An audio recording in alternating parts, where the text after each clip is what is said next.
Yo, what's up guys? It's Noah here, and in today's video, we're going to be talking through some player props I like on Prizepicks for today's NBA slate on Friday, April the 11th. We've got a full 15-game slate tonight. Every team is in action. This is our second to last slate before the end of the regular season. We do have another 15-game slate on Sunday, so there's going to be a ton of games Sunday. That's the last day of the regular season. There are no games tomorrow on Saturday, so obviously won't have a video Saturday. I do want to try and make a video for Sunday since it is the last day of the regular season, so be on the lookout for a video from me Sunday giving out some props. Hopefully I can find some props. It's going to be it's going to be a tricky day Sunday because there's going to be a lot of teams resting guys.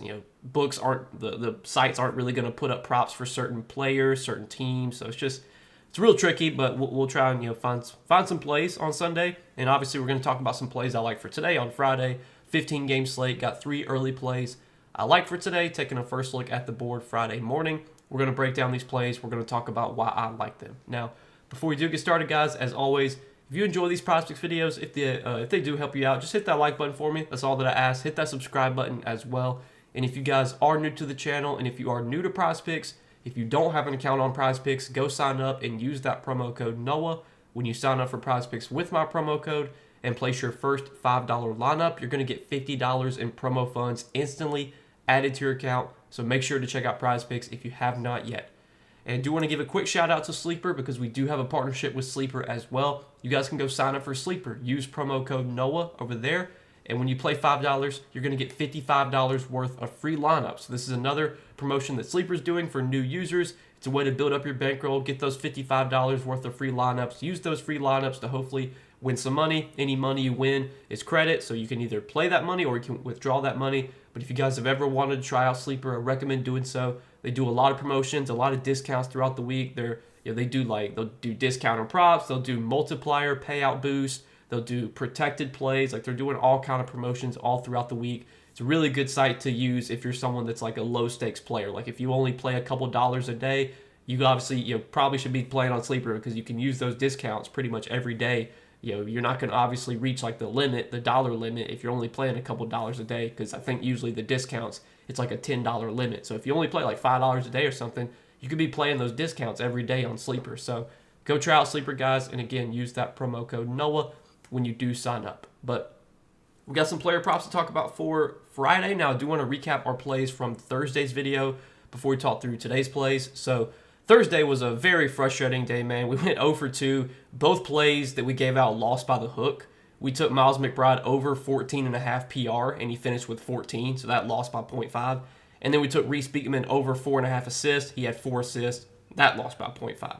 So, super frustrating. I mean, Miles McBride, he had I think he had 13 PR with, I want to say, halfway through the third quarter, and he somehow played out the rest of the game with only getting 1 rebound. Didn't even make another shot. He shot the ball terribly too. He shot 5 for 18 or something, and lost by the hook. I love the spot for McBride. It's expected him to play a lot of minutes. He wound up playing a ton of minutes. I just really couldn't decide what prop I liked. Points, PRA, PR, PA, and of course the one prop that I took, PR, was the one that didn't hit. But he went over points, he went over PRA, he went over PA, but he didn't go over PR. He lost by the hook on the PR line. So that's just really annoying. And then we took Reese Beekman over 4.5 assists. Beekman only played 12 minutes. I don't know why. He had played over 30 minutes in back-to-back games. He played 9 minutes in the first half. They benched him in the second half, and then he played 4 minutes in the second half, and he still got 4 assists in only 12 minutes. So, I mean, if he plays anywhere near the 30 minutes that I was hoping he would play or expecting him to play, obviously he would have a very good chance of getting 5 assists. But he only played 12 minutes, had 4 assists in 12 minutes. But that was just annoying prop. I mean, that just kind of goes to show you, man, some of these teams, like these tanking teams, like the Nets, you just can't expect them to do the same thing over and over. Even though they play a guy 30 minutes back-to-back games, that doesn't mean they're going to continue to do that. So that's probably a bad bet on my part. Trusting the Nets to do the same thing they've done before with their rotation, because these teams that are tanking, they just don't care. They'll just play whoever they want. So that was annoying, but we'll move on to Friday, guys. Got 3 plays for Friday. Let's break down these 3 props that I'm liking. So the first prop that I do like for tonight is going to be a prop on Giannis, and we're going to take Giannis for more than 37.5 points, or points plus rebounds. So Giannis is going to have a really, really big role tonight. Obviously the Bucks are still without Damian Lillard, so without Lillard, the offense pretty much runs through Giannis. I mean, if you look at Giannis's like usage rates, assist rates without Lillard, I mean, they're just through the roof. He's just the ball's in his hands pretty much every possession. Obviously, the offense is going to run through him. Now the matchup here against Detroit, on paper, probably not the best matchup because Detroit has actually been pretty good defensively this season. Detroit has historically been a bad defensive team, and I'm sure if like you look at Giannis's past like history versus Detroit, I'm sure he's had a bunch of big games because obviously Detroit used to be really bad defensively. Detroit's definitely been a lot better defensively this season, but I still think the role here for Giannis is just going to be absurd. Like he's just going to have so much opportunity, and the matchup might not be the best on paper, but this is a spot where we can expect some really big minutes for the Bucks guys because this is a really big game for seeding purposes. So if you look at the standings right now in the East, the Bucks are currently the 5 seed, and they're 2 games up on Detroit for the 6 seed, or for the 5 seed. So basically, Detroit's 2 games behind Milwaukee in the standings, and these 2 teams play back to back. So they play again. They play on Friday, and then they play again on Sunday. So I think if Detroit wins both of these games, Friday and Sunday, they can jump Milwaukee and get the 5 seed. So this is a game that Milwaukee really wants to win. Now, if Milwaukee wins this game, it's very likely that they're going to rest their starters on Sunday because like they obviously that game doesn't matter at that point. But this is a game that they do want to win so they can lock up that 5 seed. I don't think they have the 5 seed locked up yet. I think they have to win both these games or one of these 2 games versus Detroit today, either today or Sunday. So I'm expecting some big minutes for Giannis, even though it is a back-to-back. And it is worth noting, even though it is a back-to-back, Giannis did not really get extended last night. It was a blowout against New Orleans. He only played 25 minutes, so he should be relatively fresh for this spot, after only playing 25 minutes last night. And even in only 25 minutes, I mean, Giannis still had 39 PR last night. I mean, you look at his PR, what he's been doing lately. He's gone over this line in 4 of his last 5 games. The game he went under was a terrible matchup against Minnesota. But, like, the matchup, on paper, not great here, but I think it's still a spot where Giannis can have success. I mean, for what it's worth, he has already faced Detroit once this season without Damian Lillard. Now, this was back in November, so take it for what it's worth. But he did face Detroit earlier this season, back in November without Lillard, and had 59 points and 14 rebounds.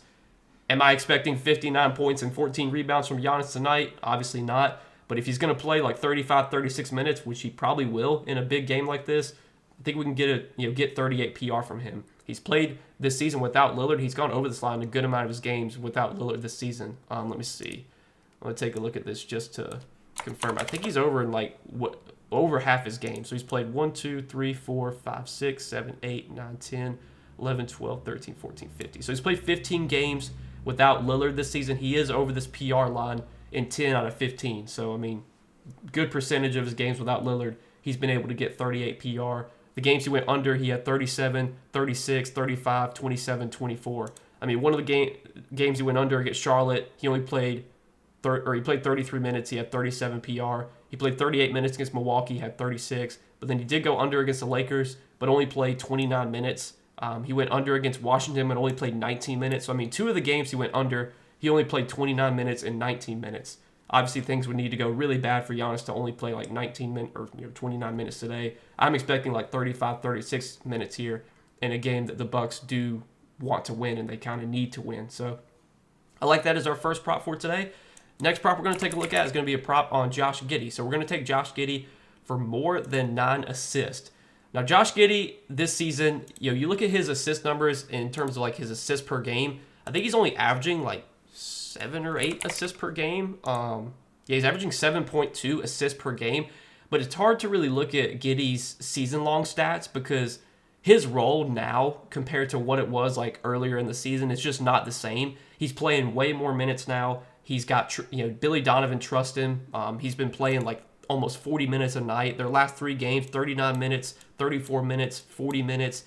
There is some games where his minutes have been a little bit down, but some of those were blowouts. Like Toronto, they won by 19, so he only played 28 minutes. They got blown out by OKC. He only played 27 minutes. The game against Dallas, he did only play 27 minutes against Dallas, but he played 40 against the Lakers. He played 36 against Denver, 33 against the Lakers. Like, he's been getting really big minutes lately, and his assist numbers have been really strong as of late. So if you look at Giddey this season, in terms of potential assists per game, He's only averaging 11.8 potential assists per game. Obviously, not a lot when you have a 9 assist prop.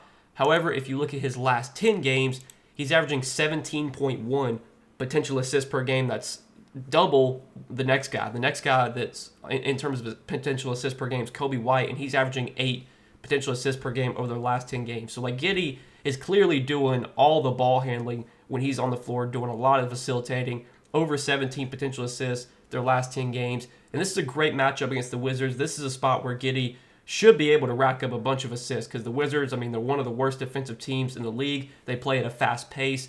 Both these teams play at a fast pace. The Bulls this season have been playing at one of the fastest paces in the league. They're second in pace. The Wizards are fourth in pace. So you got two teams that are top 5 in pace going up against each other. These are the type of spots where Giddey can just thrive because he can push the pace, rack up assists in transition. And if you look at the total in this game, there's expected to be a lot of points scored here, 236.5 total. So this is a spot where Giddey's going to have plenty of assist opportunities, and he should be able to convert those at a high rate facing a really bad Wizards defense. I think the only thing that I do worry about here is that there is blowout risk in this game. Right now, the Bulls are favored by 16.5.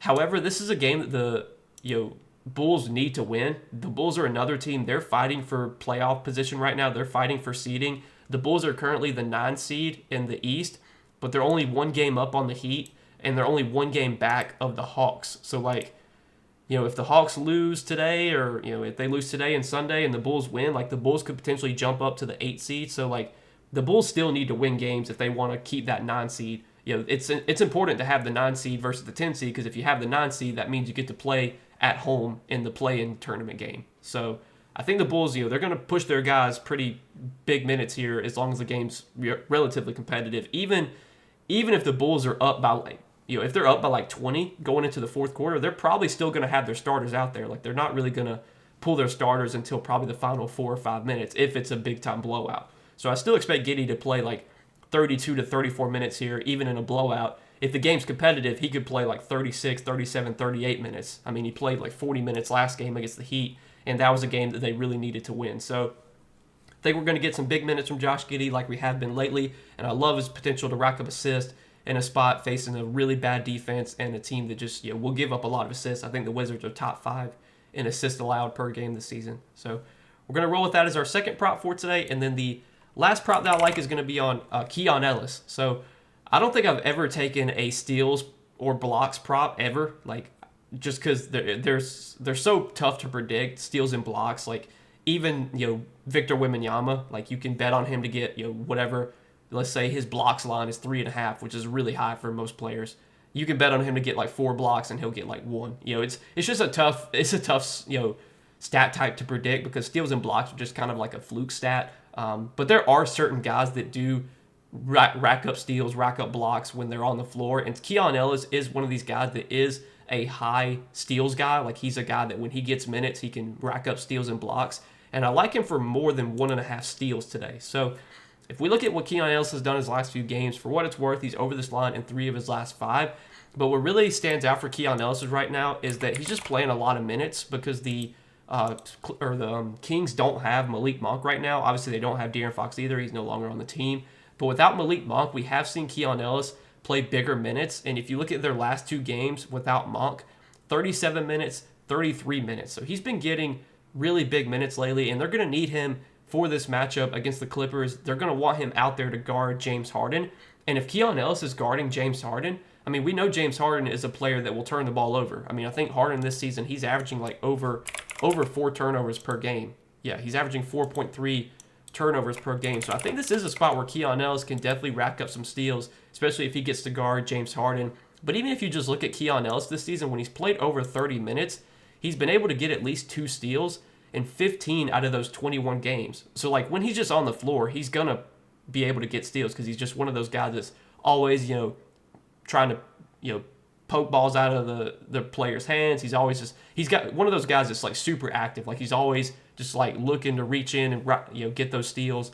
Obviously, you kind of have to worry about foul trouble with a guy like that who's aggressive trying to get steals because obviously they can, get reach-in fouls. And we know James Harden's a guy that will draw fouls. But, man, if Keon Ellis avoids foul trouble here, he's going to play well over 30 minutes, I would assume. And again, when he plays over 30 minutes, he's over this steals line in 15 out of 21 games. So a large majority of his games playing 30 minutes or more, he's been able to get at least 2 steals. I typically don't ever bet on steals or blocks because, again, they're kind of a fluke stat, but Keon Ellis is one of these guys that we have seen a long time. We have a long track record of him being a high steals guy. I mean, this season he's averaging 1.5 steals per game, and he's averaging 1.5 steals per game on only 24 minutes per game. He's obviously playing way more than 24 minutes right now because, no Malik Monk, and then obviously, De'Aaron Fox not on the team either. So that's what we're going to roll with, guys, is our 3 props for today. Giannis, more than 37.5 PR. Josh Giddey, more than 9 assists. And Keon Ellis, more than 1.5 steals. So we got 3 plays for this Friday slate, 15-gamer. It's going to be crazy. We got another big slate on Sunday, another 15-game slate. I'm going to try and make a video for that day, for Sunday, so be on the lookout for that. I'll either upload that Saturday night or sometime on Sunday morning. But I did want to get a video up for this Friday slate. And let's try and go 3-0 on these 3 picks. So that's what I like, guys. Make sure that you guys hit that like button before you do get out of here. Hit that subscribe button as well. And be sure to go check out Prizepicks. If you're not signed up for Prizepicks yet, use that promo code NOAH. And again, when you play your first $5 lineup, Prizepicks is going to give you $50 in promo funds instantly added to your account when you sign up with code NOAH. So check them out if you have not yet. But good luck as always, guys. Let's win some money tonight, and I will see you in the next video.